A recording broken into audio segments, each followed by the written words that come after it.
Sé que mi corazón sueña como tú bajo el mismo cielo, porque cuesta tanto soltar el alma y decirte quiero, si no hay diferencia entre tú y yo. Sé que si nos miramos podemos juntos perder el miedo. El sol nos abraza y nos pinta a todos, nadie es primero. Porque tanta lucha, todos caminamos el mismo suelo. Yo no soy diferente, no me mires así porque somos todos la misma gente.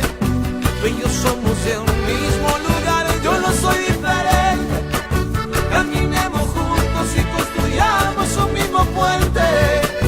Tú y yo somos de un mismo lugar, yo no soy diferente. Por mi venas corre la misma sangre que da la vida.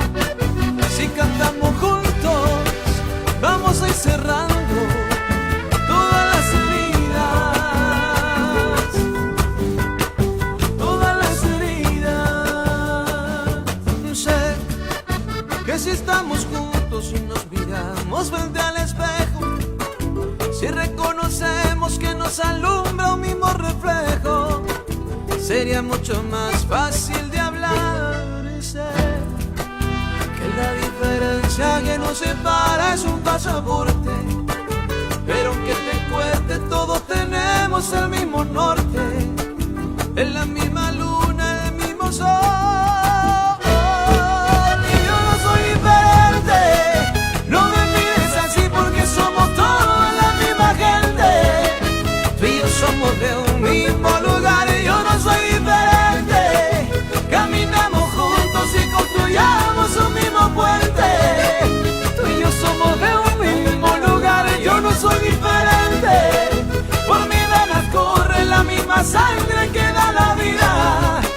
Si cantamos juntos, vamos a ir cerrando todas las heridas. Caminemos juntos el mismo suelo, construyamos juntos un mismo puente. Yo no soy diferente. Al final somos todos la misma gente.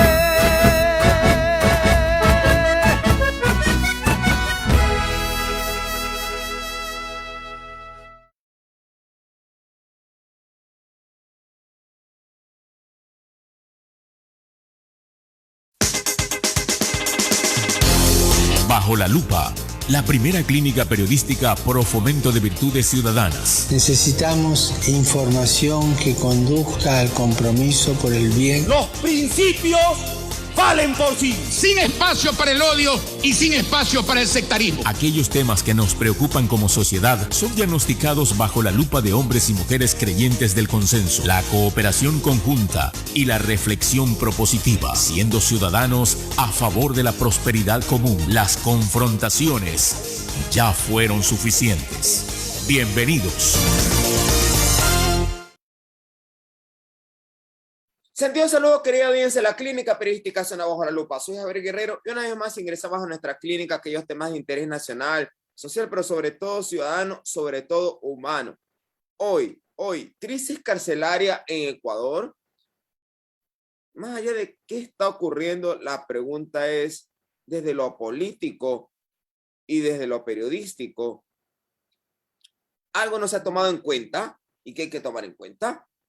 Hoy, con el magíster Giuseppe Cabrera, analista político, la asambleísta Geraldine Weber, parte de la Comisión de Soberanía, Integración y Seguridad, y el licenciado Diego Puente, periodista. A ustedes buenos días, bienvenidos a Bajo la Lupa. Buenos días. Buenos días. Muy Buenos días a la asambleísta Geraldine y al periodista Diego Puente. Qué gusto poder estar aquí con usted y con todos los que nos escuchan. A ustedes muy amables por su comparecencia. Arranco, por favor, una primera idea de lo que tenemos, dada la situación de violencia, dada el pronunciamiento del Ejecutivo en donde de cierta manera impulsa la carga de responsabilidad a la Corte Constitucional, la Corte que replica ese comunicado manifestando prácticamente un rechazo a esas palabras, y luego otra vez el presidente que contesta y señala el presidente que contesta y señala que es sano en democracia la crítica. Asambleísta Geraldine, magíster Giuseppe, licenciado Diego Puente, por favor. Bueno, es lamentable lo que estamos viviendo hasta el momento. Esta masacre de anoche en la penitenciaría del Litoral ha registrado 68 personas fallecidas de una forma brutal. Hay 25 personas gravemente heridas. Esto está en las cifras de la Fiscalía General del Estado. Y han sido incinerados, todavía no se identifican los cuerpos, se hallaron contingentes de explosivos, armas de fuego, siguen entrando las armas, siguen sucediendo los incidentes. Nosotros desde la Comisión de Soberanía y Seguridad Integral lo advertimos, entregamos al Estado un comunicado con 74 recomendaciones de diferentes comparecencias. Ya no podemos seguir experimentando, normalizando una situación que a estas alturas es evidente que no está siendo controlada por el gobierno. Es necesario concesionar el sistema penitenciario porque lamentablemente el país en este momento sufre. Le duele a la familia ecuatoriana y la única respuesta que hemos tenido es inoperancia, es indolencia, es falta de acción y aquí voluntad política es la palabra clave. Si la voluntad política no existe y no se han podido controlar aquellas situaciones terribles que vive la familia ecuatoriana en las cárceles, nosotros le pedimos al presidente Guillermo Lasso que concesione el sistema penitenciario. Esta situación exige soluciones inmediatas, ninguna solución hemos tenido. Dejar de culpar al resto, a los gobiernos anteriores y ponerse a trabajar. Eso es lo que les puedo compartir y a la par expresar mi solidaridad con todos los familiares que han tenido un fallecido, por la familia ecuatoriana que se encuentra devastada y que atendamos esto que es de carácter urgente. Gracias por esa primera idea, asambleísta Geraldine. Magíster Giuseppe, por favor. Gracias. Bueno, yo creo que respecto al tema que has planteado de la disputa entre la Corte Constitucional, esta suerte de intercambio de comunicados, es importante recordar que la Corte Constitucional forma parte de nuestro modelo y nuestra estructura del sistema político. No es una función, pero por el contrario es tal vez uno de los entes más poderosos porque tiene la última palabra respecto a las leyes que aprueba la Asamblea y a los decretos ejecutivos de estado de excepción o procedimientos previos de admisibilidad en juicios políticos. Entonces, es un órgano importante y es un órgano que nos guste o no nos guste, pero quienes somos demócratas debemos entender que es un órgano institucional y al cual le debemos respeto. Eso significa que podemos hacer crítica a lo que hace la Corte, desde luego. Podemos hacer crítica a quienes estamos afuera, a quienes estamos en la academia, a quienes estamos por fuera de las instituciones, pero quienes son parte de las instituciones y quienes representan estas instituciones, tanto el presidente como así asambleístas, tienen que tener respeto al mutuo a las instituciones. Entonces parece que el presidente Guillermo Lasso, la única solución que encuentra a todo es la muerte cruzada, o la destitución de los entes que no le agradan o no le convienen. Primero era la Asamblea con sus amenazas de muerte cruzada y ahora es la Corte Constitucional. ¿Qué va a hacer después? La policía, las Fuerzas Armadas. Entonces, evidentemente lo que estamos viendo es un presidente incapaz que ha puesto en puestos claves a personas que representan a cargos políticos y que es legítimo, pero no en esta situación, no en la situación de la fuerte crisis carcelaria que demanda de personas y expertos que tengan conocimientos de política criminal, de política penitenciaria y que puedan diseñar políticas públicas adecuadas. Y además, y otra parte importante, es también destinar recursos, porque nada se puede hacer sin recursos y creo que todo este discurso y esta suerte de permanente austeridad que vivió el presidente durante tantos años emitiendo, pues le está jugando en contra, porque se da cuenta que el Estado no se financia de la nada y que necesita recursos. Así, por ejemplo, vemos por qué apunta a creaciones de nuevos marcos tributarios, de eliminación de exenciones para el impuesto a la renta, y como su discurso liberal se va convirtiendo en el marco económico, su discurso liberal se va convirtiendo en un discurso más conservador o incluso demócrata cristiano. Entonces, En ese sentido, creo que es importante recordar la necesidad y la importancia de que todas las instituciones se articulen, trabajen coordinadamente y se respete sus decisiones y no se trate de crear teorías de complot o intentos de desestabilizar a cualquier institución de la cual no nos agrada sus decisiones o intentar culpar a que por la culpa de la Corte Constitucional es que no se ha podido solucionar el problema de las cárceles, que nadie se cree. Evidentemente nadie en este país se cree que sea culpa de la Corte lo que está pasando en las cárceles. Gracias, Giuseppe Cabrera. Licenciado Diego Puente, por favor. Muy buenos días, colega, muy buenos días, asambleísta, muy buenos días a Giuseppe, a quien tuve el honor de conocer en Madrid. Los dos cursábamos maestrías diferentes. Bueno, yo quiero arrancar con una frase y creo que es que la crisis carcelaria no le cayó del cielo a este gobierno. La crisis carcelaria ya se venía dando desde el gobierno anterior, se venían dando masacres y ya estaba alerta, al menos de los candidatos que se estaban postulando para las últimas elecciones en las que salió ganador el señor Guillermo Lasso, sabían de un problema existente y estructural en las cárceles. Además, la Corte Constitucional valida justamente el estado de excepción. ¿Qué es lo único que limita? Limita que los militares no puedan estar en el interior de las cárceles, pero faculta a la policía a que haga esa labor que en estricto derecho, podríamos decir, o con las estrictas competencias compete justamente a los agentes penitenciarios. Pero en vista de que hay estos inconvenientes, la Corte Constitucional valida lo pedido por el presidente Guillermo Lasso y sí, le otorga a los policías la facultad para que puedan ingresar y estén en el perímetro interno y también al interior de las cárceles, más no a los militares. Yo creo que con esta concepción, con esta medida que se toma, no puede servir para que se le pueda mandar a la Corte Constitucional todo este problema, es decir, que en vista de que la Corte no me validó eso, yo tengo un problema de las cárceles y que me veo sorprendido. Más bien, yo quiero ir por un lado diferente, que es justamente el lado histórico al que me refería al inicio con la frase que mencioné. Y es que justamente nosotros ya tuvimos unas masacres en febrero. En febrero se da la primera alerta, tenemos 79 muertos con el presidente Lenín Moreno.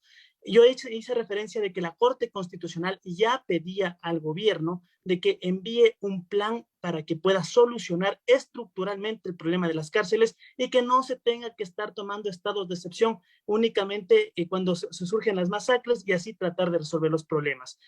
En lo lento que podríamos llamar a que lo que se trabajaba el presidente Lenín Moreno entonces, en lo parsimonioso que era ese gobierno, logró hacer un plan que está presentado a la Corte Constitucional, pero lastimosamente ese plan no se está cumpliendo porque el nuevo gobierno vino con otro plan. No sé si Giuseppe nos puede dar un poco más de cómo funciona la situación, pero si es que la Corte me está dando una orden, hay un plan, y yo desobedezco esta orden y quiero meter otro plan sin presentarlo a la Corte. Gracias, licenciado Diego Puente. ¿Qué ocurre en lo jurídico? Doy la bienvenida al doctor Juan Carlos Perea, constitucionalista, a la asambleísta Geraldine, al maestro Giuseppe, el licenciado Diego Puente, periodista. Doctor Juan Carlos Perea, ¿qué ocurre en lo jurídico, dado lo que ya hemos escuchado y la lectura de los juristas para cerrar esta primera ronda introductoria? Le pido, por favor, su comentario. ¿El gobierno ha incumplido? ¿El Ejecutivo ha incumplido con las decisiones de la Corte a través de los dictámenes? Y como leí ayer, si la Corte se pone muy estricta, podría ir hacia la destitución de quienes han incumplido si establece una medida de vigilancia y monitoreo de sus dictámenes, doctor Perea. Buenos días, asambleísta, buenos días, Diego, buenos días, Giuseppe, buenos días, gracias por la invitación. Sí, concuerdo mucho con las palabras de Diego y de todos en especial. A ver, hay dos cosas que se deben tomar en cuenta en este panorama. Que las respuestas que el presidente está dando en este instante, las que ha dado desde el día de ayer, son totalmente, diría yo, inmaduras, no son conscientes, porque el presidente, cuando se postuló a la presidencia, él ya conocía estos eventos. La Corte Constitucional narra que los fenómenos se dan desde el estado de excepción de mayo del 2019. Desde mayo del 2019 se viene dando este tipo de estado de excepción en el centro carcelario. Y como lo decía Diego, la Corte Constitucional, dentro de uno de los autos, de seguimiento, específicamente uno dado de fecha para que tengan en cuenta, 3 de marzo del 2021, antes de que ingrese este gobierno, pero ya sabíamos que ya el señor Lazo iba a estar allí. Determina, y aquí se avala un plan de gobierno que presentó el señor Lenín Moreno, un plan de gobierno que es 2021-2025. Y eso es lo que yo preguntaba ayer. Si el señor Lazo, con toda su autoridad, con todo el organismo del SNAI, estuviera cumpliendo este plan, no se hubiesen dado este tipo de masacres. ¿Por qué? Porque la Corte Constitucional es muy clara al decir que esos son problemas que se pueden evitar. Y si el plan que presentó el señor Lazo, el señor Moreno, no funciona, tienen ellos la capacidad de reevaluar e inventarse nuevos planes para evitar este tipo de masacres. Pero no sobre todo eso. Hay otro auto de admisión que es muy importante, que es el auto de verificación de fecha 22 de julio del 2020, ya con el presidente Lazo. En este mismo auto, la Corte en el punto 4 y en el punto 5, específicamente en el punto 5, determina y ordena, textualmente dice que en el término de 30 días, este auto es de fecha julio, es decir, para agosto, el presidente con la SNAI debían presentar un nuevo plan para agosto de este año. La pregunta es, ¿lo ha cumplido? ¿Lo ha realizado? Creo yo que no. Esto debería comunicar en vez de estar enviando este tipo de amenazas a la Corte Constitucional. Un punto más. En el estado de excepción que él determina para este nuevo periodo, el cual fue avalado, por así decir, por la Corte Constitucional el 6 de octubre del 2021, le recuerda en su resolución la Corte, específicamente en la resolución, en el punto 6, que por favor observen el auto de verificación de julio, que cumpla lo que ellos dijeron en julio. O sea, la Corte le está dando un manual. Creo yo que no hace falta tener un jurista al lado del presidente para que se dé cuenta de las cosas y por dónde deben atacar este tipo de situaciones. Y algo muy importante dentro de lo jurídico. Yo no sé cómo va a explotar aquella situación si los familiares de quienes están en la penitenciaría dedican solo a accionar habeas corpus. Pueden hacerlo con habeas corpus. Yo no sé cómo va a saturarse el sistema judicial porque tienen el argumento legítimo para decir que está en peligro su vida. Y la Constitución protege esa cuestión. ¿Cómo va a saturar el sistema judicial? Y bien merecido que sean un habeas corpus en beneficio de estas personas. Gracias, doctor Juan Carlos Perea. Bien, entonces cierro esta etapa introductoria. Ahora sí les pido, por favor, un poco más de amplitud en sus comentarios, e inclusive que puedan entre ustedes intercambiar ideas. Solamente quiero añadir algo de lo que decía Giuseppe. Recuerda en su momento que el expresidente Correa, cuando designaba autoridades y un periodista le dijo, ¿por qué tal autoridad o por qué esta otra? Él dice, bueno, porque es mi amigo. ¿Y qué quiere que pongan el cargo a enemigos? Parecería que el gobierno actual está adoptando la misma regla y designando. Giuseppe decía, es legítimo, ciertamente, pero ¿hasta qué punto aquello satisface las necesidades de la población? Solo cierro con eso. Asambleísta Geraldine, se aprobó un informe de la comisión, dado la situación carcelaria. De hecho, ayer trascendió que la comisión vuelve a convocar a las autoridades para este miércoles. Hay críticas, inclusive del expresidente Correa, que señala que por qué hasta el miércoles se está ocurriendo todo esto, por qué ya no se hace esta comparecencia. Se preguntaban muchas personas en redes sociales dónde está la Defensoría del Pueblo. Ayer usted, la Defensoría del Pueblo y la Secretaría Gubernamental de Derechos Humanos estaban reunidas con el arzobispo de Guayaquil, también la señora Curbelo. Hay críticas también de que por qué se incluye a la iglesia y a la señora Curbelo allí, si esto es un tema más estructural. Entre todo eso, y vimos también la actuación del Ejecutivo, los comentarios, y nuevamente el lanzar la carga de la prueba a la Corte, desde su óptica en lo político, ¿dónde esto se salió de las manos, asambleísta Geraldine? Usted sabe que, quiero informarle, mejor dicho, usted no lo sabe. Yo he gestionado varias veces, varias reuniones con el gobernador, con Pablo Arosemena Marriott, y ha sido muy difícil poder reunirme con él. Nuestra comisión va a tener una reunión privada el día miércoles, vamos a seguir abordando estos temas. No ha habido una apertura por parte del Estado, sí por parte de la doctora Bernarda Ordóñez, con quien nos reunimos el día de ayer, y Monseñor Gerardo Cabrera, y estuvo también el defensor de los derechos, el doctor César, ¿sí me escucha? César Córdoba. César Córdoba, correcto. Y nos reunimos justamente para armar una ruta de pacificación, pero yo manifesté que no hay posibilidad de una ruta de pacificación si no hay seguridad garantizada. Y ante el nuevo motín registrado el día de ayer, 12 de noviembre, en la penitenciaría del Litoral. Realmente la situación ha demostrado que una propuesta de pacificación en este momento es, yo creo que un saludo a la bandera. Nosotros debemos primero coordinar acciones para categorizar a los PPLs, categorizar de forma inmediata, porque yo tengo el caso de un joven que la mamá me llama desesperadamente, que tiene 29 años, que entró por un celular que ya lo devolvió y ya pagó. Es muy triste que le han dado una sentencia de 9 años, que está con SIDA, que está con tuberculosis, sin embargo no agilizan la salida de este joven. Entonces, así como él, hay varios casos, pudimos recorrer las en esos casos, asambleísta Geraldine, ¿por qué parecería que los comités de seguridad no avanzan más rápido? El presidente dice que se reúne, que es el que más se ha reunido con los comités de seguridad. Está ahí la presencia de la Corte Nacional de Justicia, está la presencia del Consejo de la Judicatura, pero los casos que usted narra, y de alguna manera para la ciudadanía que ahora se enteran, quizás despierta mayor preocupación. ¿Y por qué no hay frutos más efectivos y más inmediatos desde el Ejecutivo a su óptica, asambleísta? Yo creo que es tibieza. Aquí falta voluntad política para tomar acción. La realidad del caso es que usted ha visto todo el recorrido desde el mes de febrero. En septiembre tuvimos 119 muertos, fallecidos de formas brutales y macabras, y seguimos teniendo debates estériles. Seguimos buscando alternativas cuando ya es momento de concesionar. Aquí no hay que darle mucha vuelta. El sistema del SNAI no funciona. Los guías están tiene responsabilidad en esto, la Corte tiene responsabilidad en esto, la Corte Constitucional, por no permitir que los militares ingresen, asambleísta Geraldine.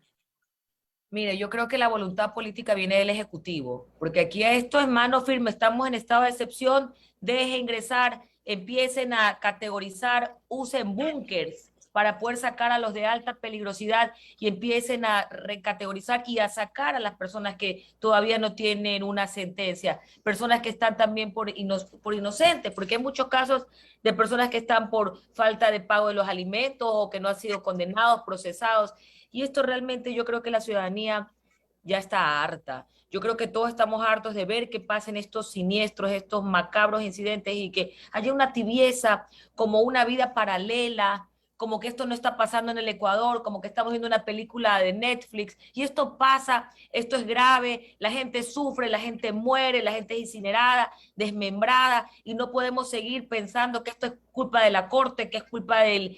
Es accionar. Ayer que nos reunimos con Monseñor Luis Gerardo Cabrera, con la ministra Ordóñez, con el defensor César, Córdoba. Estuvimos, sí, Córdoba. Yo realmente creo en una pacificación, pero creo que hay que ser mano dura contra la delincuencia. Hay que entrar, hay que separar y hay que accionar. Y hay que empezar a limpiar todo el sistema de corrupción, pero esto es acción, ya no tanto debate, ya no tanta conversadera ni fiestas, ahora sí, ya que hay que reparar y esto como dijo el compañero Juan Carlos Pérez, ¿quién va a reparar? Juan Carlos Pérez, ¿no? Perea, doctor Juan Carlos Perea. Continúa. Doctor, es verdad, hay que reparar.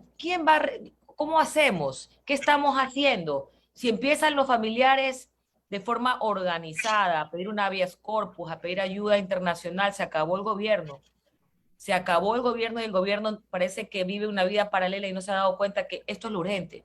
No pasar leyes tributarias, sino atender lo urgente. Todo lo demás es importante. Pero cuando hablamos urgente, con esto culmino con usted, asambleísta Geraldine, urgente era atender el plan que dejó el expresidente Moreno para que la Corte mañana no me observe que no he incumplido, asambleísta Geraldine. ¿Urgente eso? Mire, yo le voy a decir algo. Urgente es tener un plan de acción que no existe.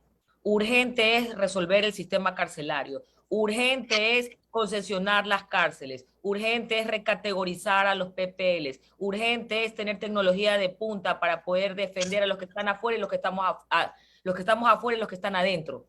Urgente es tomar acción. El resto es importante. Urgente es que no mueran más seres humanos de formas sangrientas o de ninguna forma. Urgente es atender y rescatar vidas. Gracias, asambleísta Geraldine Weber. Magíster Giuseppe Cabrera, ¿por qué el mensaje de la gestión política frente a la ciudadanía, de lo que leemos en redes sociales, de lo que escuchamos en la calle, quienes somos ciudadanos a pie o quienes estamos haciendo comunicación profesional, sentimos que como que ese mensaje despierta en la población inquietud, despierta preocupación, despierta atención, despierta alarma, porque la gestión del gobernador del Guayas hace algunas semanas el Diario Expreso señaló, oiga, ¿sabe qué, señor? Si usted no lo puede hacer, contrate asesores. Y si no puede contratar asesores, dé un paso al costado. ¿Por qué todo esto recibimos en un marco de crisis carcelaria, en un marco de un plan de acción, decía la asambleísta Geraldine, que de alguna manera parecería que no se está atendiendo, y de algunas otras temáticas que parece que se están caminando un poco lento, maestre Cabrera? ¿Qué ocurre en lo político que nosotros no estamos viendo?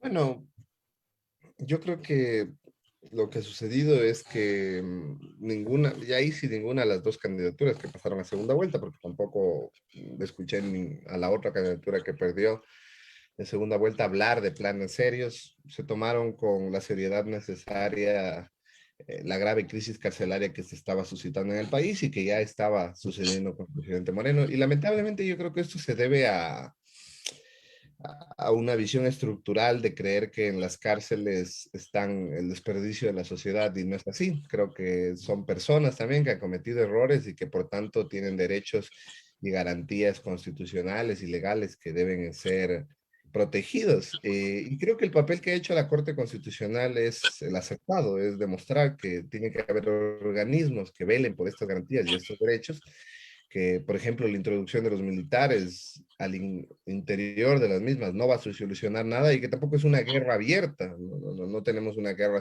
civil entre quienes están cumpliendo una pena, entre los PPL y el Estado. Entonces, frente a esto, lo primero es poder tomarnos con seriedad el asunto que ya ha desbordado al gobierno, reconocer que hay un problema, darnos cuenta que si hacemos la mirada a un costado mientras la gente sigue muriendo, porque como son criminales, pensamos que políticamente no va a afectar a nuestra popularidad, simplemente vamos luego a tener las consecuencias de estos problemas, porque esta violencia, si no está ya, se va a intensificar.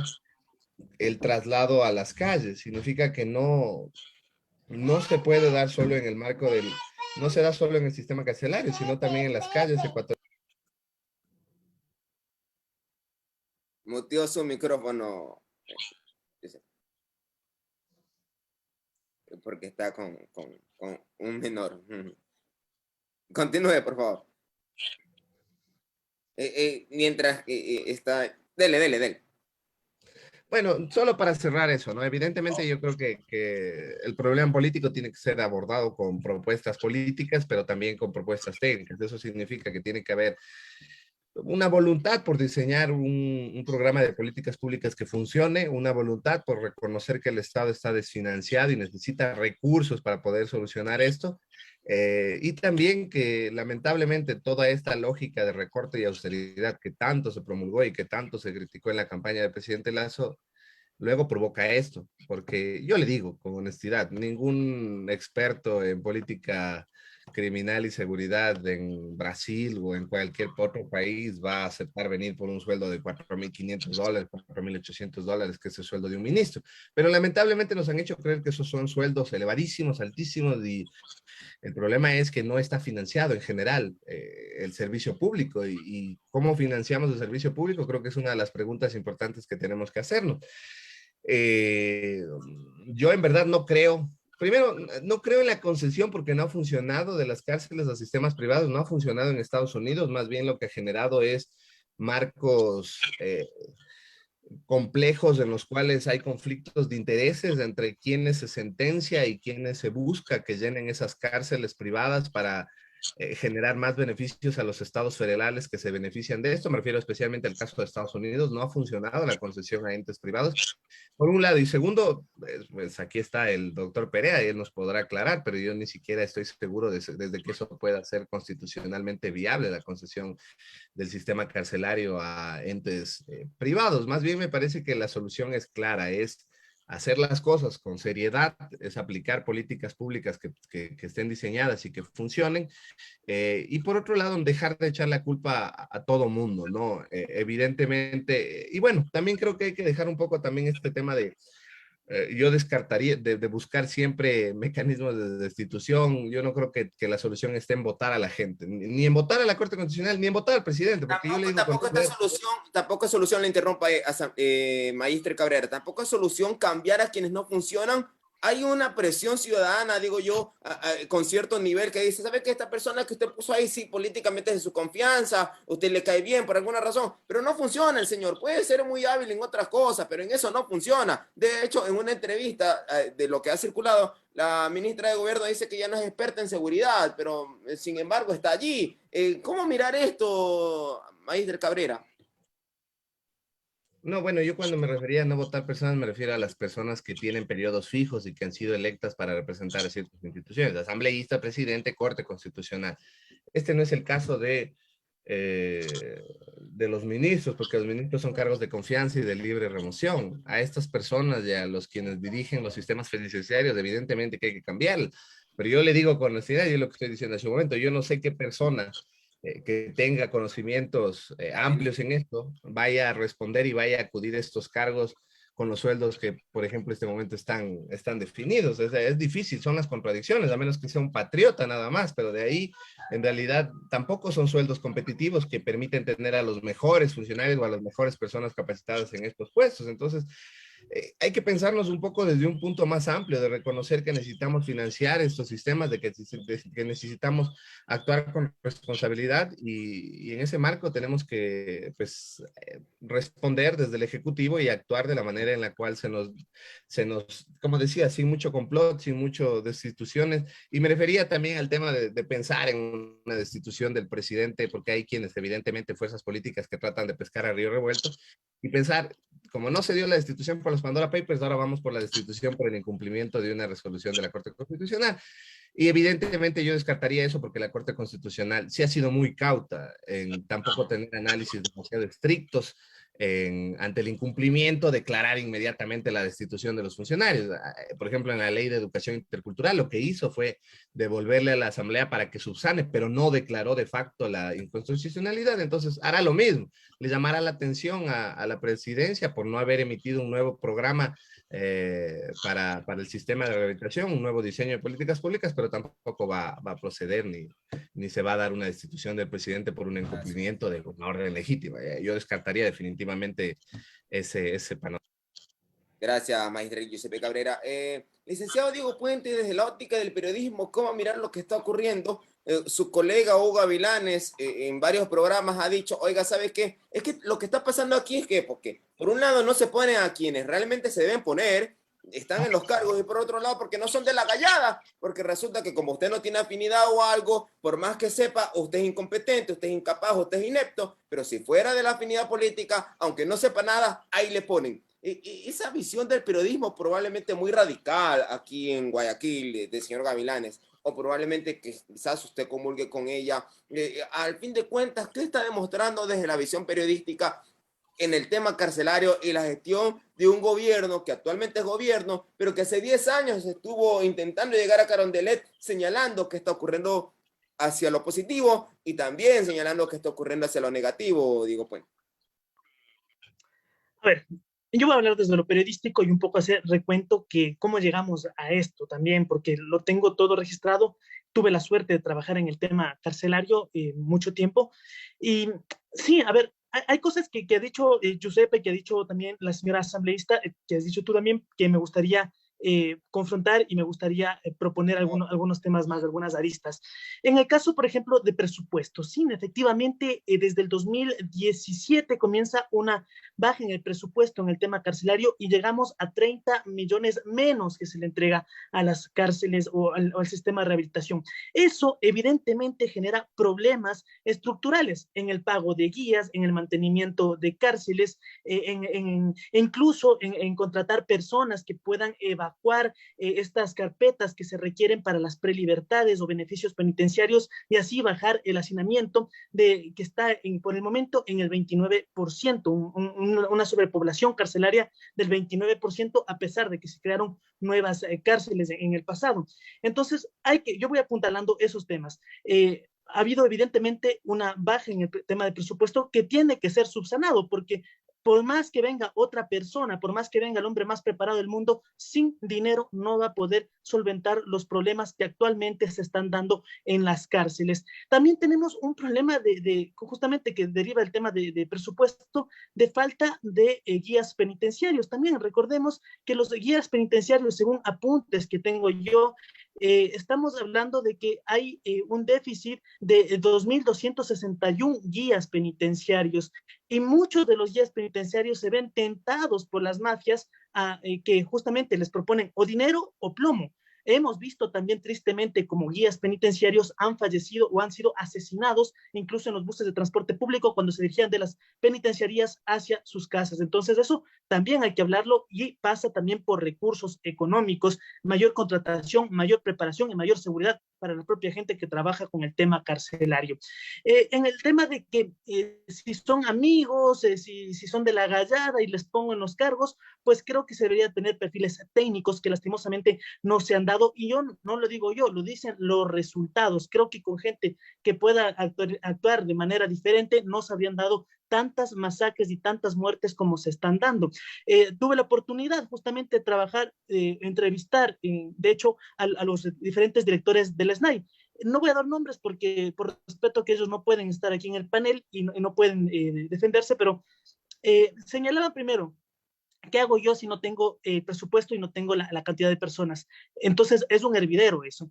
Segundo, ellos señalaban, y aquí lo tengo anotado, que durante la vigencia del SNAI, cuando el licenciado Lenín Moreno, quita el Ministerio de Justicia y lo transforma en un servicio, ni siquiera es una secretaría, es un servicio de rehabilitación social, ha habido, le comento, 3 estados de excepción y 2 situaciones de emergencia que han sido decretados desde el Ejecutivo o desde el propio SNAI. Todos esos han sumado más de 360 días que hemos estado en estos estados de excepción y que no han podido solventar el problema. Entonces hay que preguntarse, ¿se debe continuar con un servicio de rehabilitación que evidentemente necesita la ayuda de la policía y de los militares para... Ellos dicen controlar, yo no creo, porque las masacres creo que paralizan cuando se les acaban a los presos las balas, pero ellos dicen que controlan el tema carcelario, o también se requiere mayor institucionalidad aparte de los recursos para que las personas que se hagan cargo del tema carcelario puedan tener más llegada con el presidente y aportar más a los problemas, a solventar los problemas. Y otra cosa, tampoco estoy de acuerdo en el tema de concesionar las cárceles. No sé si estoy en lo correcto, y concesionar finalmente tiene que decir el tema de privatización de cárceles. Trabajamos el tema y en Estados Unidos evidentemente hay un problema también con la privatización de cárceles, incluso de abusos de empresas privadas hacia los privados de libertad, que están investigando en los propios Estados Unidos, que tiene quizá unos organismos de control un poco más eficientes que los nuestros. Entonces hay que ver todo este panorama para que poder dar soluciones. Y otra cosa que la Corte Constitucional pide es que ya se cree una normativa que pueda este problema solucionarle por los canales regulares y no por los canales extraordinarios. Entonces ahí le pasamos la pelotita a la Asamblea de qué está haciendo para que se pueda solventar. Obviamente necesitan información, pero también ya necesitan decretar o emitir leyes que puedan un poco beneficiar a los privados de libertad en el hecho, en este caso, de que no sean sujetos de masacres. O sea, lastimosamente ya la vida de ellos a muy pocos les está importando, pero son ya más de 300... déjenme ver si estoy en lo correcto, son más de 327 los muertos solo en este año. O sea, es una cifra increíble.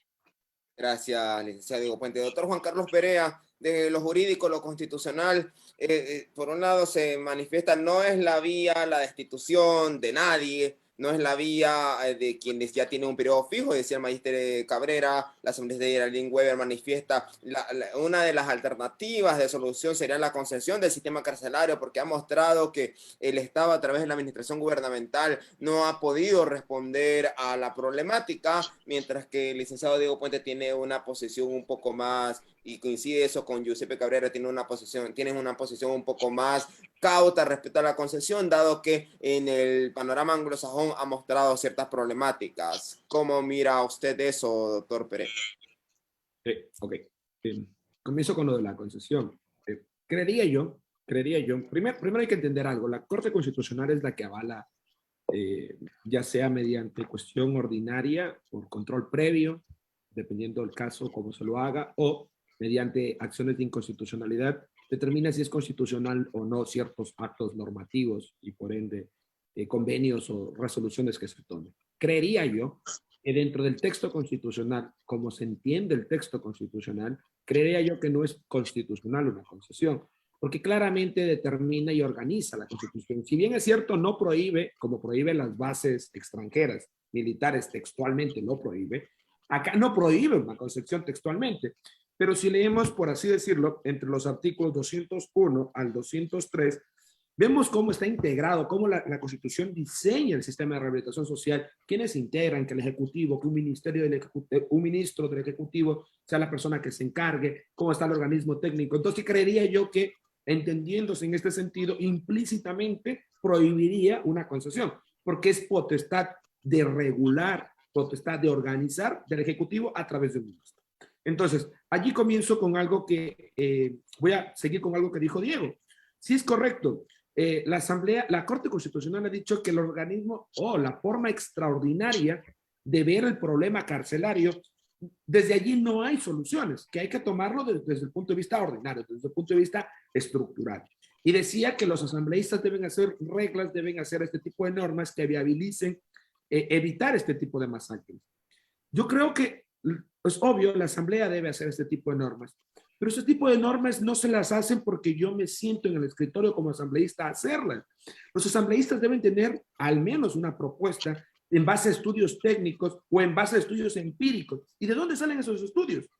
De la cartera de Estado que maneja el sistema de rehabilitación. ¿Quién maneja eso estructuralmente desde la Constitución? El Ejecutivo. A través del Ejecutivo, con todas sus personas, con sus delegados, con sus secretarios, como se los pueda llamar, ellos deben hacer un análisis, ellos deben hacer un estudio y determinar prácticamente dónde está, por dónde le entra el agua al coco, como se dice vulgarmente, por dónde está el error. Y ahí decirle, diseñar posiblemente, por lo menos diseñar un proyecto de ley y darlo a la asamblea para que la asamblea lo trate, o darle los estudios técnicos, tenerlos, para que la asamblea desde allí generen unas leyes. Pero es que los asambleístas no pueden estar ahí en las cárceles para saber cuál es el problema. Eso no se puede legislar sin conocer el problema. Y el problema tiene que hacerlo conocer el organismo que se dedica a esta situación del sistema de rehabilitación.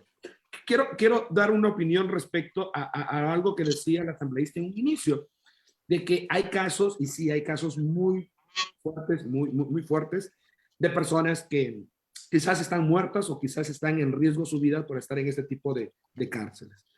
Yo no sé, y sería muy bueno investigar, ¿quiénes son las personas que han muerto si en realidad son todas de transitorio o son parte de transitorio? ¿Y quiénes estaban en transitorio? Yo no sé en la penitenciaría cómo se maneja, pero como abogado también, que soy penalista porque me dedico al área penal, en Santo Domingo de los Áchilas, al menos, que es una de las cárceles a las que más ingreso, transitoria es las personas que ingresan recién, las personas que recién tienen prisión preventiva. Doctor, ¿le puedo interrumpir un poco para aportar un poco con los datos? Sí, dele. Son 10 personas que estaban en el pabellón 2 y el resto pertenecerían a transitorio de acuerdo a las declaraciones que dio la propia comandante general de la policía, Tania Varela. Ok, ya, a este punto iba. Por ejemplo, en Santo Domingo, ¿qué pasa cuando tú estás aprendido en flagrancia o te formulan cargos y están en prisión preventiva o te capturan? Primero te mandan a transitorio una especie de una semana para allí saber y ubicarte según tu delito, según tu investigación, te ubican en mínima, máxima y cuestiones así. O sea, transitorias es una especie de un túnel para saber a dónde van a encajonarte.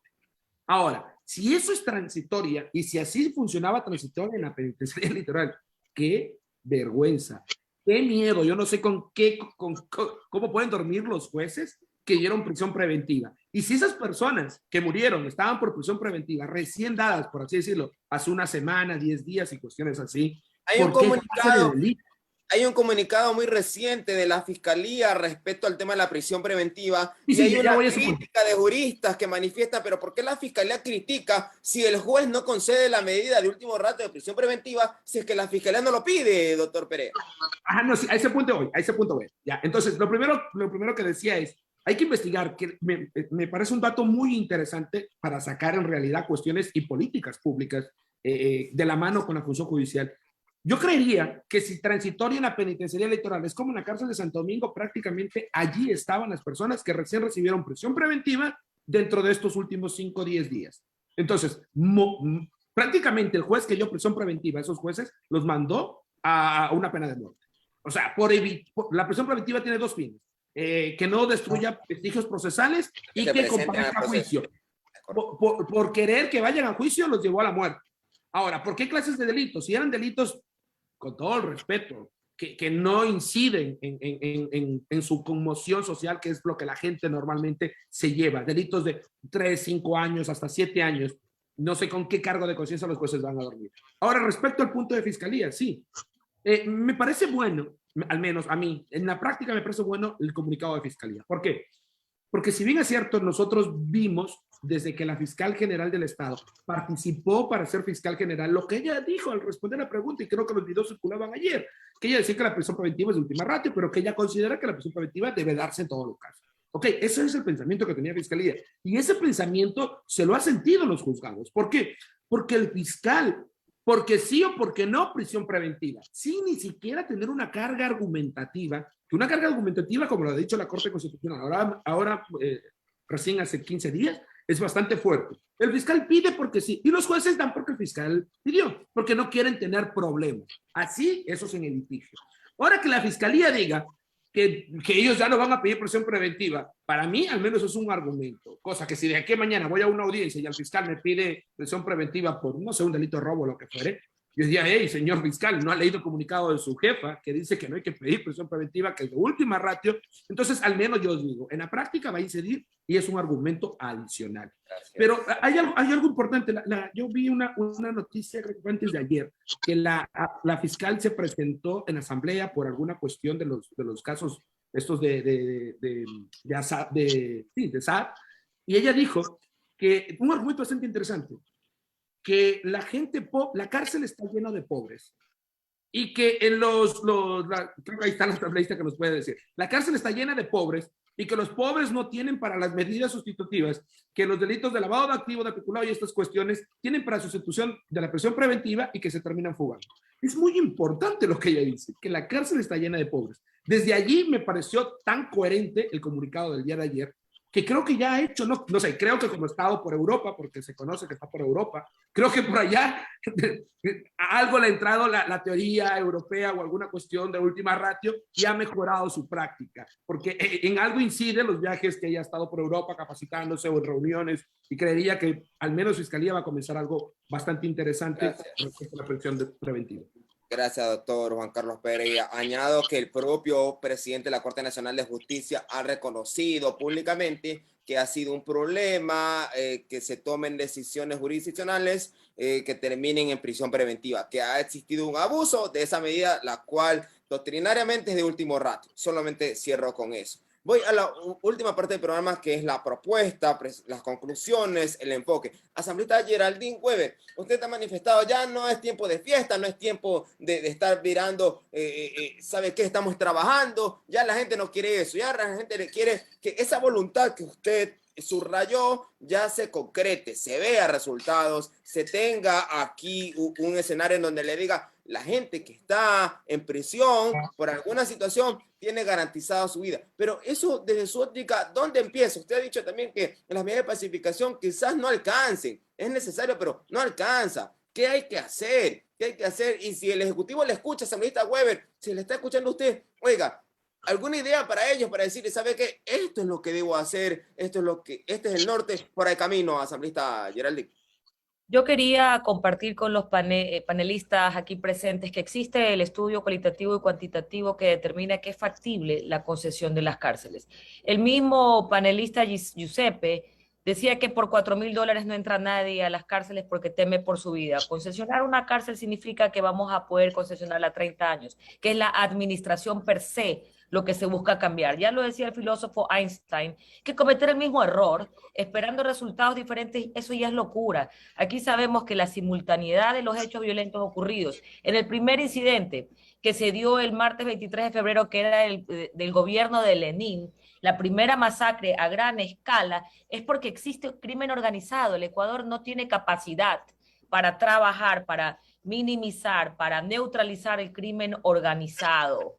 El primer problema que presenta el sistema penitenciario es el narcotráfico. ¿Qué es lo que las bandas hacen? Están peleando por el negocio del narcotráfico, por la venta, se matan entre ellos por el poder. Entonces nosotros estamos hablando muy filosóficamente, pero sí les recomendaría que visiten el sistema penitenciario, que conozcan las realidades, que se den una vueltita. Acuérdense lo que pasó en julio, la masacre de ¿cuántos muertos? 22 muertos. El 29 de septiembre, 119 personas. Ayer, 69 personas y pensamos que estamos haciendo las cosas bien. Yo quiero dejarles una reflexión. No estamos haciendo las cosas bien, las estamos haciendo pésimo. Y si no funciona ni la policía, ni la armada, y estamos hablando del estado de excepción, tenemos que mirar a la ayuda y a la cooperación internacional. Se daña un equipo de tecnología, ellos lo reparan. Son 30 años, 40 años. Tanto la doctrina de seguridad humana de las Naciones Unidas como la seguridad multidimensional de la Organización de Estados Americanos han promovido la necesidad de repensar el enfoque de la seguridad, centrada en el Estado para asumirla centrada en las personas y sus derechos humanos. Aquí nadie está pensando en la reparación de tantos muertos, de tantos familiares que sufren. Aquí estamos pensando de una forma filosófica, cuando Ecuador sí se ha convertido en un país donde transita la droga, se almacena la droga, se consume en exceso y se violentan los derechos humanos porque hay consumo, violación, asesinatos por el tema de la droga. La mayoría de los problemas... Usted dijo, asambleísta Geraldine, que hay que buscar ayuda internacional. ¿Por qué no tocar las puertas de Israel para que nos ayude en seguridad, quizás dentro de esas recomendaciones?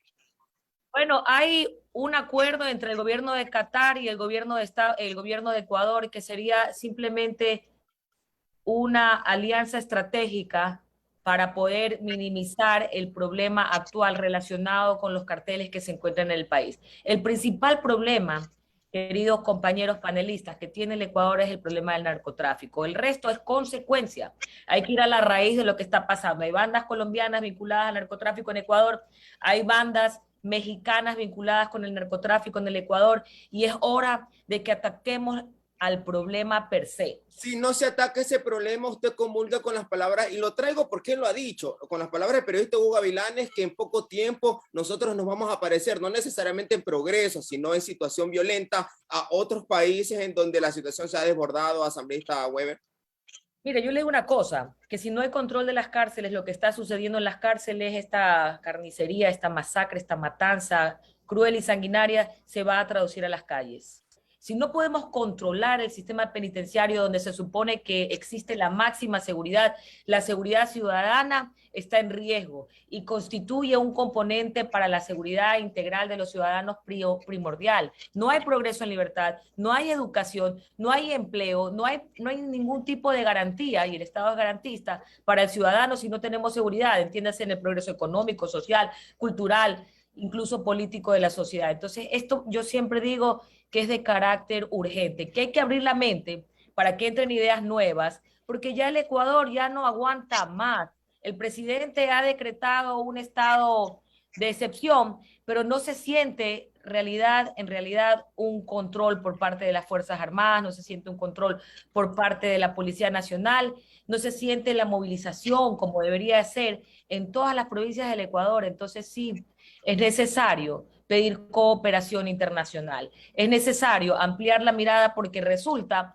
que lo que se está haciendo no está produciendo ningún tipo de efecto, ningún tipo de resultado positivo. Y ya, como le dije hace un momento, es locura pensar que vamos a cambiar un sistema, que es progresivo, que no es total culpa del presidente, que hay que pensar en las soluciones, más no buscar culpables, que tenemos que unirnos como el pueblo ecuatoriano fuerte que somos y trabajar con inteligencia, con técnicos, con personas capacitadas, sin la parcería de los amigos, sino con personas comprometidas y que sepan y que tengan el conocimiento que es fundamental para sacar a nuestro país adelante.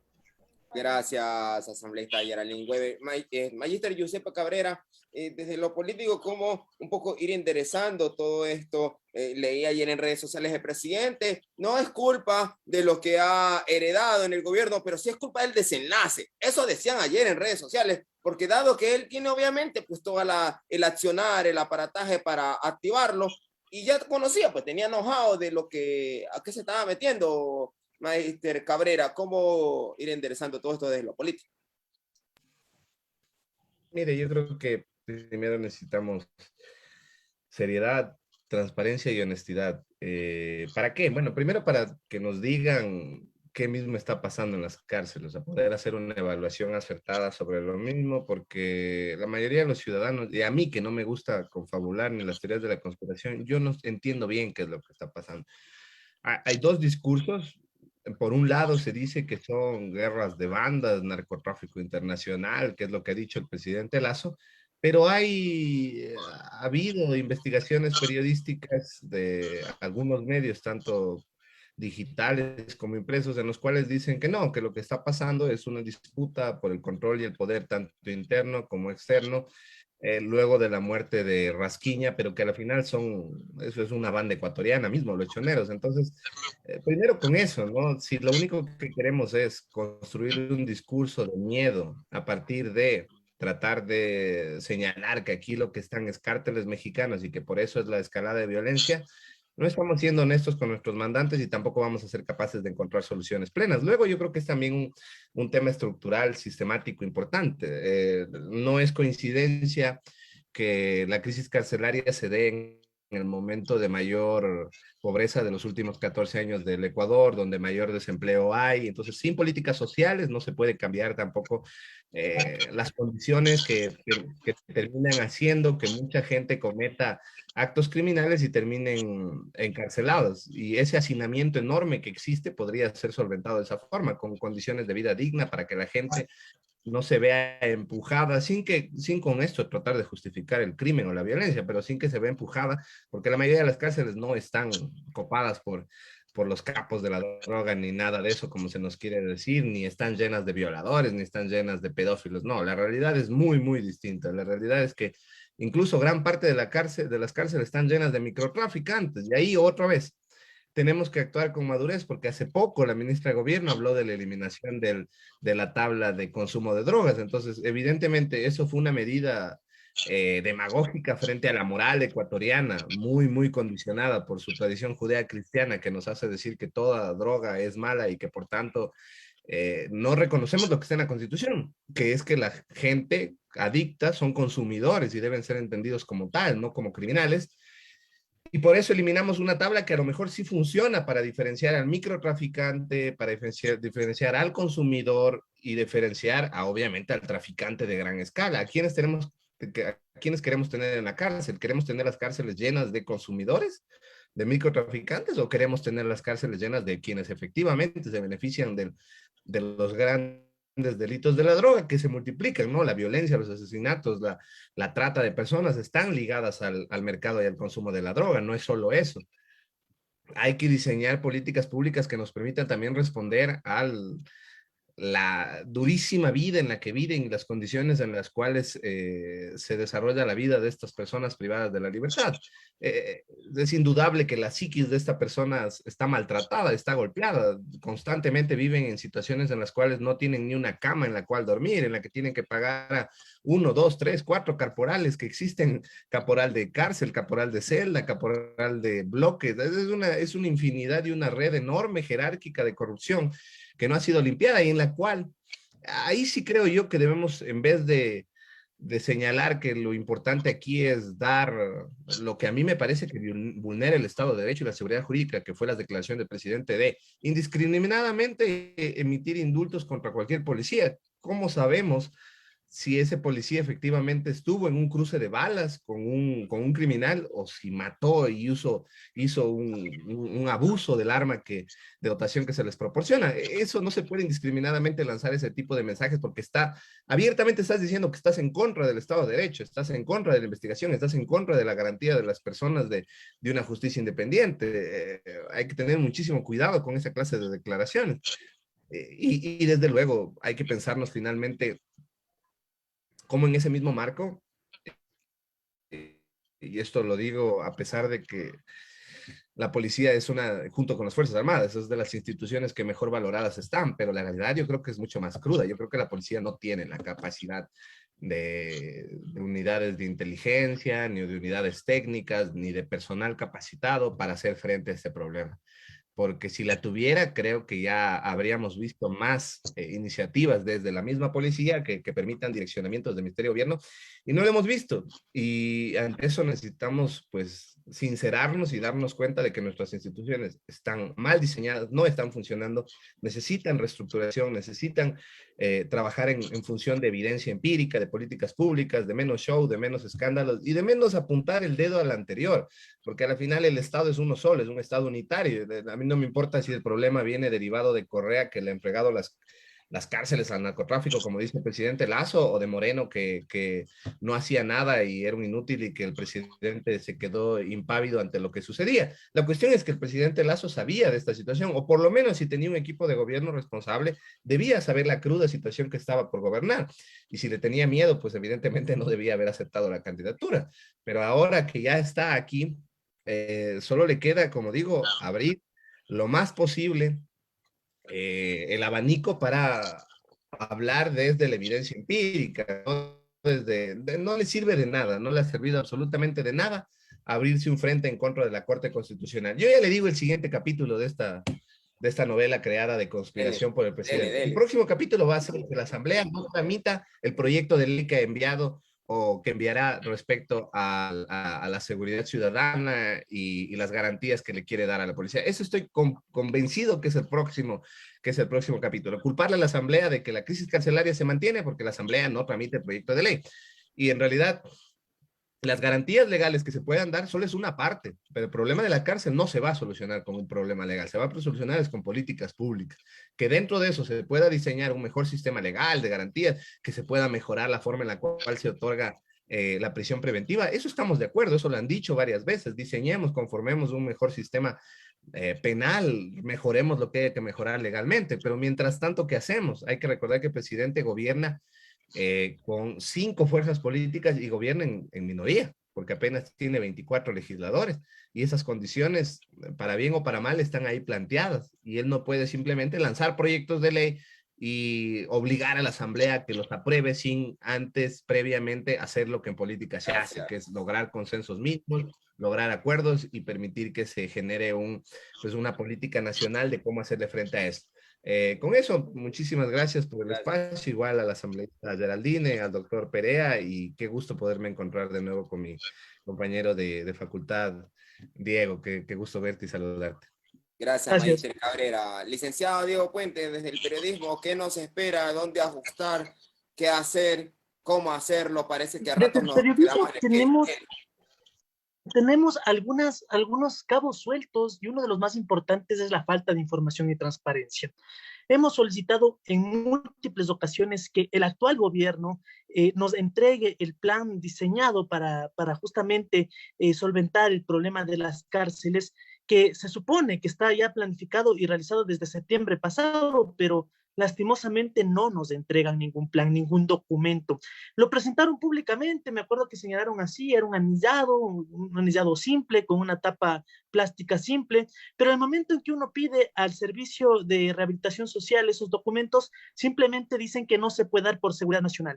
Entonces, hay mucha incapacidad por parte de estos servicios, de algunos otros entes del Estado, que no proporcionan información. Le interrumpa, asambleísta Geraldine, ustedes tienen capacidad como legisladores de solicitar información que se aduce es reservada. Hay una reunión este miércoles. ¿Pueden ustedes solicitar al Ejecutivo o al SNAI que entregue ese anillado que refiere el licenciado Puente? Sí, nosotros hemos presentado un informe de más de 600 páginas que yo le puedo hacer llegar a usted, en el que tenemos información inconclusa del SNAI. Yo mismo solicité la información al SNAI.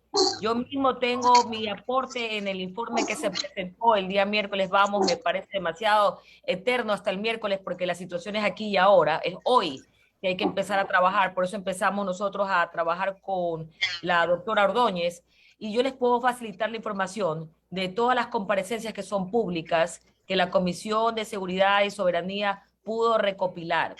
El miércoles vamos a tener reuniones privadas, que yo ya creo que esto de las reuniones, en mi humilde apreciación, ya está de más. Aquí necesitamos acciones, voluntad política por parte del presidente y empezar ya a limpiar la corrupción, empezar ya a categorizar a los internos, porque van a seguir matándolos si no los empezamos a categorizar y a sacar y a ordenar de forma digital todos los expedientes que están botados en un piso, en el cuarto, en un closet pequeño. Gracias, asambleísta Yareni. Continúe, licenciado. Justamente también en la falta de información tiene que ver con qué se va a asignar los 75 millones de dólares que ofreció este gobierno y que hasta el momento no sabemos si con ese dinero se rehabilitó la cárcel de Cotopaxi, que fue gravemente dañada en los anteriores sucesos, si es que se invirtió en la penitenciaría del litoral, que tiene permanentemente problemas violentos y masacres dentro de sus instalaciones. Entonces, todo eso falta por delinear y que para nosotros los periodistas nos sirve. Hemos pedido información, pero incluso a los asambleístas, teniendo la capacidad fiscalizadora que tienen, les presentan información completa, a nosotros simplemente nos ignoran. He mandado yo una serie de correos electrónicos que lastimosamente no han tenido respuestas. Es más, los 327 muertos que tengo yo en un informe personal que manejo es de lo que yo he rescatado y he levantado de acuerdo a lo que va saliendo en información diaria, más no información proporcionada por el SNAI, que siempre mantiene en reserva esos datos o los mantiene inconclusos. Es decir, que si hoy había 110 muertos, por decir un ejemplo, pero que por las graves lesiones mueren 2 o 3 más en el futuro, nos quedamos solo con la cifra de los 110, porque nunca hay una aclaración de cuántos mismos fueron las personas, las víctimas en este tipo de confrontaciones. Segundo, tengo que ver ya que el tema pasa también por justamente lo que hablaban de la falta de la prisión preventiva. Tenemos datos, cerca del 58% tienen sentencia de los privados de libertad, de los cerca de 39,000 privados de libertad. El resto, es decir, el 39% tienen órdenes de prisión preventiva como parte de un proceso penal y unos pocos más son contraventores o tienen apremio personal. Esto es gravísimo. Hay gente que está muriendo, que ha sido asesinada, que sigue un proceso judicial que ni siquiera se ha concluido. Y claro, tampoco en Ecuador hay la pena de muerte. O sea, hay gente que se congratula y está contenta cuando dicen, bueno, que se maten entre ellos, cuando no se dan cuenta que están faltando a todo un ordenamiento jurídico y justamente a la justicia. Estamos nosotros buscando venganza dentro de las cárceles, cosa que tenemos que ya comenzar a cambiar ese discurso para que no haya más gente que se sume a este comportamiento, a este discurso de que lo que está pasando es normal y está bien.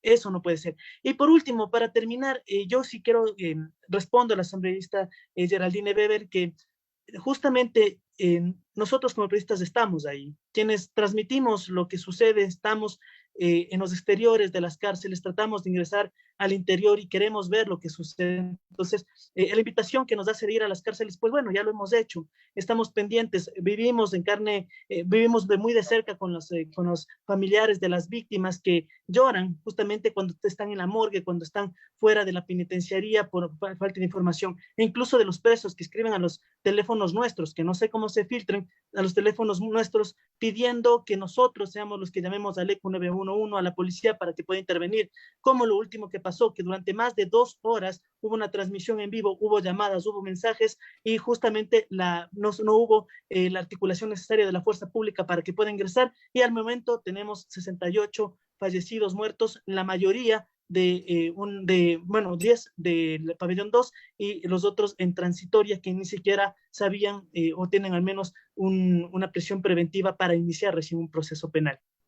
Gracias, licenciado Diego Puente. Para dar paso al doctor Juan Carlos Pereira, que con él cerramos, solamente quiero referirme a lo que ha dicho usted y que implícitamente lo ha dicho el magister Giuseppe y la asambleísta Weber sobre la comunicación y la efectividad de la comunicación y la entrega de información. En este gobierno hay 3 personas que manejan comunicación. 3, no son 1, son 3.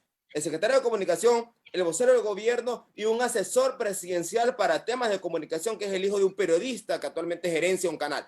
Hay 3 personas. Yo no sé si la comunicación ha mejorado. 3 personas, no hay 1, hay 3. Cierro solamente con eso. Doctor Perea, con usted concluimos. Dele. Su micrófono, por favor. Ya. Quería comenzar con un punto importante. Se ha hablado, y lo han dicho bastante bien, esta cuestión de que la policía quizás no tiene la capacidad. A ver, quizás sea la verdad que no tenga la capacidad, pero nos estamos dando cuenta, creo que la sociedad acepta que no tienen la capacidad, e incluso el gobierno, porque cuando le echa la culpa a la Corte Constitucional, de que porque la Corte no le permitió el ingreso del ejército a las cárceles, está diciendo que la policía no sirve. Así, implícitamente está diciendo eso. O sea, que no nos demos cuenta de esas cuestiones es otra cosa, pero implícitamente lo está diciendo eso. ¿Por qué? Porque como lo dijo el periodista Diego, la Corte ha dicho, ingrese con los policías. O sea, no se trata, la Corte no les ha dejado Pero ayer le interrumpo las conclusiones, doctor Pérez. Ayer la comandante de policía, Tanya Varela, en declaraciones públicas dijo que si ingresaba a la policía lo que estaba ocurriendo podía existir unas circunstancias mucho peores. Y la gente criticó aquello manifestando que entonces, ¿cuál era el mensaje? ¿Si ingresaba o no ingresaba, doctor Pérez? Exactamente, a ver. Creo yo que todo el mundo no hace falta ser vidente, pero si ingresa a la policía y se enfrenta a alguien, nos recibe con una escopeta, con pistolas, a balas, la policía va a responder y se va a armar una guerra. O sea, a eso se refería, me imagino, la comandante. Pero entonces, ¿para qué quiere que ingrese el ejército?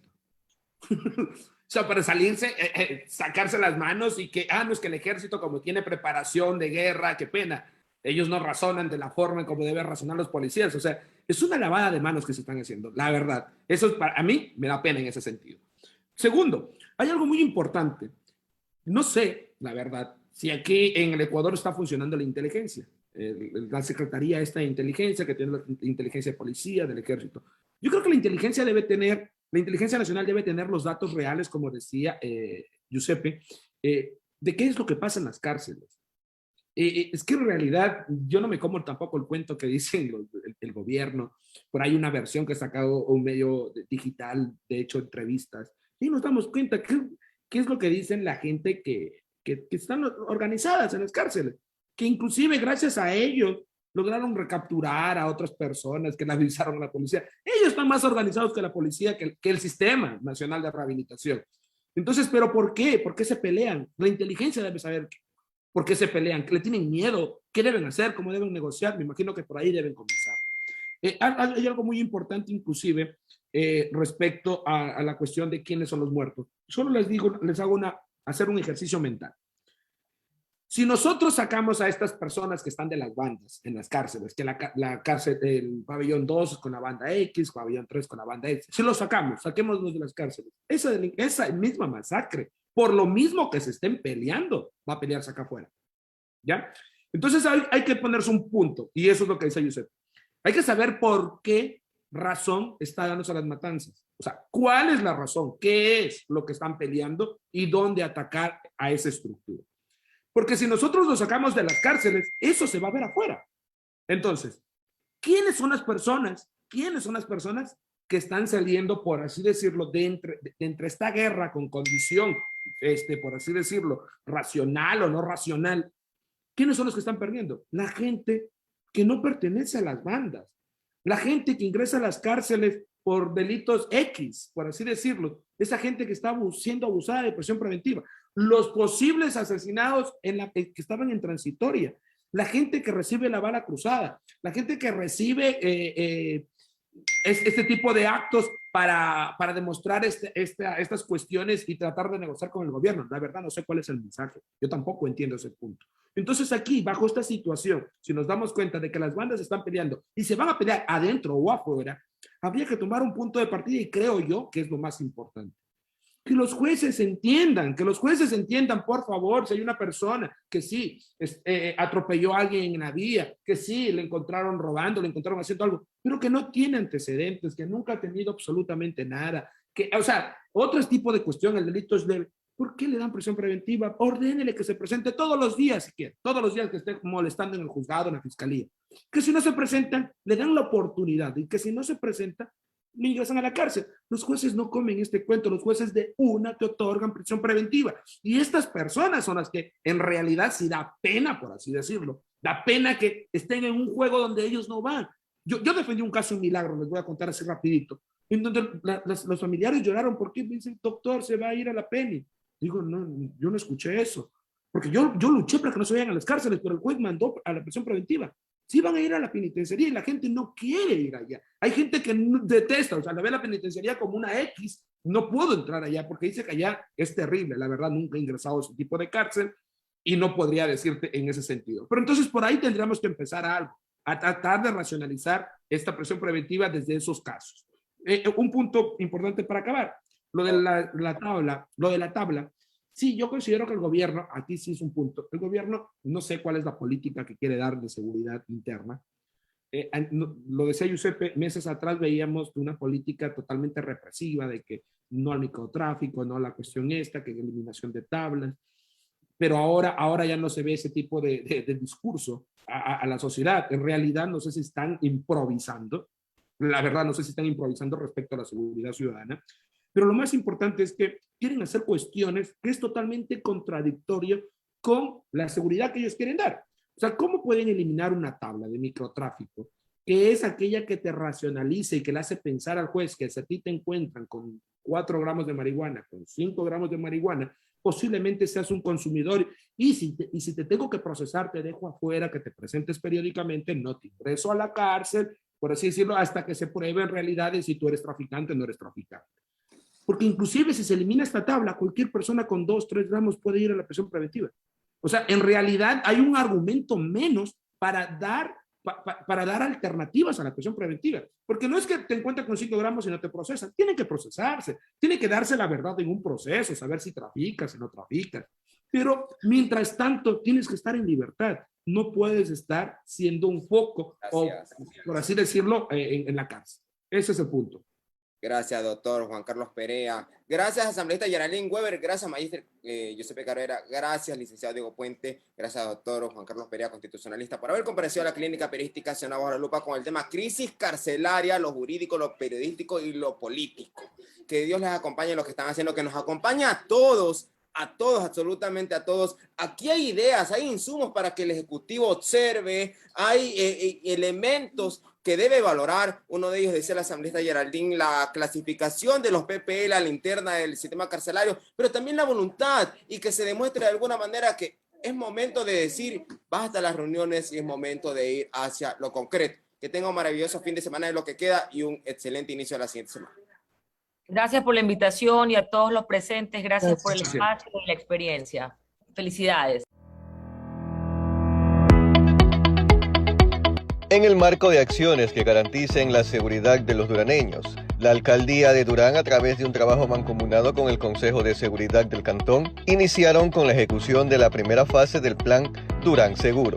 Proyecto que en su etapa inicial contempla la implementación de puntos de videovigilancia para las vías principales y zonas calientes de la urbe, además de la implementación de un centro de monitoreo que estaría operativo para mediados de diciembre. Hoy, gracias a la gestión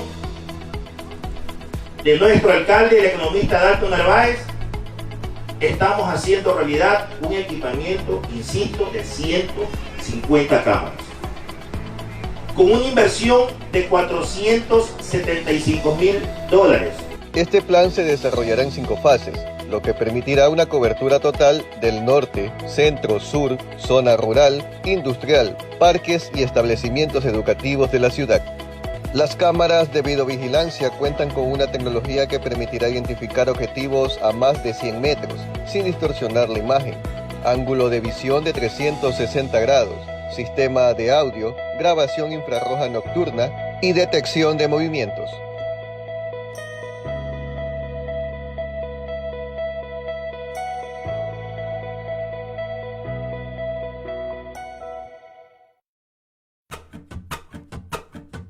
Sé que mi corazón sueña como tú bajo el mismo cielo, porque cuesta tanto soltar el alma y decirte quiero, si no hay diferencia entre tú y yo. Sé que si nos miramos podemos juntos perder el miedo, el sol nos abraza y nos pinta a todos, nadie es primero, porque tanta lucha, todos caminamos el mismo suelo. Yo no soy diferente, no me mires así porque somos todos la misma gente. Tú y yo somos de un mismo lugar. no soy diferente. Caminemos juntos y construyamos un mismo puente. Tú y yo somos de un mismo lugar. Yo no soy diferente. Por mi venas corre la misma sangre que da la vida. Si cantamos juntos, vamos a ir cerrando todas las heridas. Todas las heridas. Yo sé que si estamos juntos y nos miramos frente al espejo, si reconocemos que nos alumbra un mismo reflejo, sería mucho más fácil de hablar y ser que la diferencia que nos separa es un pasaporte. Pero aunque te cueste, todos tenemos el mismo norte, en la misma luna, el mismo sol. Y yo no soy diferente, no me mires así porque somos toda la misma gente. Tú y yo somos de un mismo lugar y yo no soy diferente. Caminamos juntos y construyamos un mismo puente. Tú y yo somos de un mismo lugar y yo no soy diferente. Por mi venas corre la misma sangre que da la vida. Si cantamos juntos, vamos a ir cerrando todas las heridas. Caminemos juntos el mismo suelo, construyamos juntos un mismo puente. Yo no soy diferente. Al final somos todos los mismos.